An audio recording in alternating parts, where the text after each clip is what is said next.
Magandang hapon, Luzon, Visayas, Mindanao. Sama-sama nating alamin ang mga kaganapan sa loob at labas ng bansa. Ako po si Vincent Santos.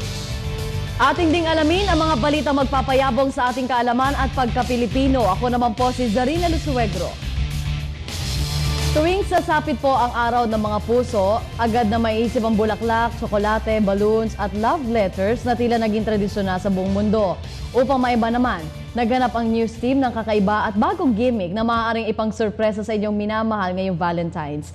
Bisitahin natin ang Fruits in Bloom na gumagawa ng edible arrangement at matututo tayong gumawa ng fruit bouquet o fruquet kasama si Ephraim Gaitos.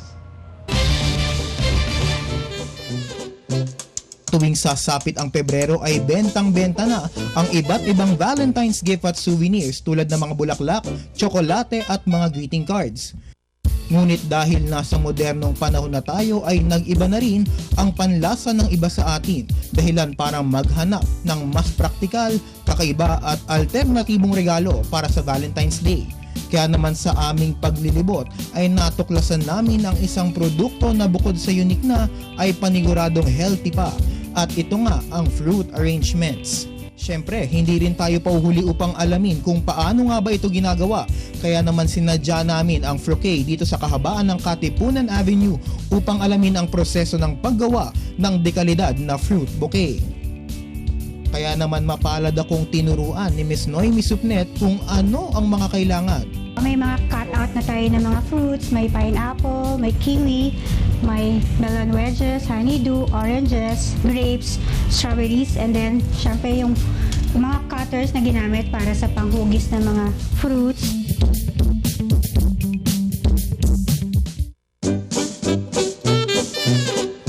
Simple at kayang-kayang gawin ang fruit arrangement.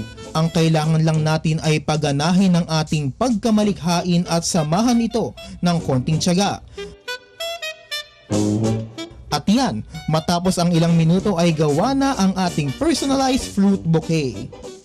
So ito na po siya, no, from combining different fruits na gusto natin and using our creativity, nagawa na po natin ng fruquet o fruit bouquet. So ready to eat na po siya. Fruits kasi healthy siya, diba?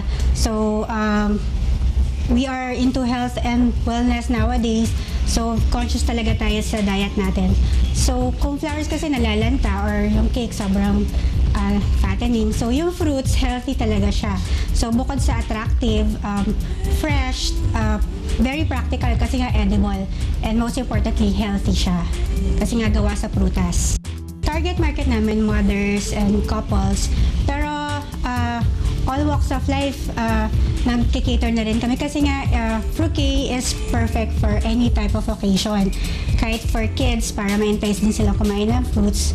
So kahit pang grandparents. So all family members, corporate, okay. All walks of life talaga siya. Hindi rin nagpahuli ang fruquet sa iba't ibang pakulo dahil nandyan din ang kanilang mga packages para sa Valentine's at ang iba pa nilang serbisyo. Meron kami mga bundles na for this Valentine's Day. So may tinatawag na Erica's Bundle, Lovey Dovey, Hearty Berries, and Thelma's Haven, Roma's Fave. So may kasama siyang teddy bear, may kasama yung I love you na balloons. So pwede sila makapili from those designs. Ephraim Gaitos, News Team 13. Ano ba? Nakakuha ka ng idea, no? Maganda yun Yeah. Sulit. Kasi kami mga guys, pagka nabibigyan kami ng bulaklak, may konting panghihinayang kasi feeling na malalanta lang kaagad. Pwede naman kainin. Hindi mo pwedeng kainin. Ayan, pwede mo kainin. Diba? Ikaw, ang tanong ko, Ako na naman. ito, survey. Okay. Social Weather Station survey to. Kunyari, di ba sabi mo kahapon, Yung flowers. gusto mo flowers, Yeah, di ba? okay. Paano kung hindi nagbigay ng flowers yung lalaki, binigyan ka lang nung fruquet? Ano yung talagang maramdaman mo? Parang gusto mo ba kailangan may flowers pa plus fruquet? Pwede. Double. Pero kung talagang Kasi hindi iba kaya pa ng rin. budget, Iba pa okay rin. lang naman yan. Kasi nga, di ba, healthy nga, di ba? Kahit Yes, pa paano, conscious tayo sa health natin para lagi makapag-work tayo. Tapos yun na, kinakain. Ang cute niya. Yeah, Si Ephraim, shinare naman niya sa amin yan. Nakapag-ayos pa. Yes, and okay, nakita namin live. Okay. Talagang, yung So- fruits, talaga i-feel, I mean, i-dip sa Doon chocolates. sa chocolate. So, Yes. good news yan. Ibig sabihin, umabot pa dito sa news team, so hindi madaling masira yung Yes, fruits. yung pa ang maganda doon, hindi siya madaling masira. Pero hindi siya pwedeng itanim ha, kasi Definitely. alam mo oo. naman, Sa tiyan mo unlike lang yung flower. itatanim. Yes, pwede. Tsaka doon mo maramdaman yung sweetness nung nagbigay. Malalasahan mo yung sweet. Hindi mo lang aamuyin. Malalasahan mo correct. pa. Kompleto. Hindi lang amoy, malalasahan. Tama ka, inulit ko lang. Okay, Okay. makibahagi po sa aming balitaan, nilike lamang aming Facebook page o di kayo follow nyo kami sa Twitter. Para naman po sa inyong mga comments, suggestions at public service announcement, mag-email lamang po sa ibcnewsdesk@gmail.com o ibcnewsdesk@yahoo.com. At yan po ang bagong balita. Ako po si Zarina Lusuegro. Muli po kami magbabalik bukas. Maraming salamat, Pilipinas. Ako naman po si Vincent Santos at kabahagi ng Media ng Bayan. Ito ang News Team 13. Pwedeng gawin